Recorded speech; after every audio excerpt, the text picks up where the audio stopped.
আমরা অ্যাডভার্ব কিছু গুরুত্বপূর্ণ অ্যাডভার্ব শিখব।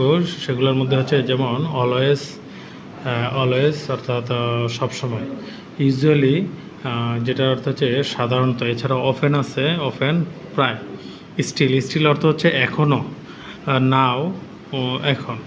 এছাড়া আমরা খুবই আমাদের বাংলা বা ইংলিশ সকল ক্ষেত্রেই প্রায় যে শব্দটা ব্যবহার হয় স্যাডলি বা দুঃখের সাথে, অর্থাৎ অর্থাৎ আমরা কষ্টে থাকলে যে শব্দটা ব্যবহার করি। আর একটা গুরুত্বপূর্ণ শব্দ আছে সার্টেনলি। আমরা অনেক সময় নিশ্চিতভাবে বা অবশ্যই আসবে এরকম বোঝাতে সার্টেনলি ব্যবহার করতে পারি। অবশ্যই, প্রবাবলি সম্ভবত, খুবই গুরুত্বপূর্ণ একটা ওয়ার্ড। এবং আপনি ইংরেজি যদি সুন্দরভাবে লিখতে চান, বলতে চান, এই শব্দটা চমৎকার একটি শব্দ, প্রবাবলি, যেটার অর্থ হচ্ছে সম্ভবত। যখন সম্ভবত কোনো বাক্যে যদি সম্ভবত শব্দ ব্যবহার করি, আমরা এই ক্ষেত্রে এটা ব্যবহার করতে পারি। আর এছাড়া একটা খুব কমন একটা শব্দ হচ্ছে টুগেদার, অর্থাৎ একসাথে। এটা অনেক কমন এবং প্রায় এই শব্দটা ব্যবহার হয়।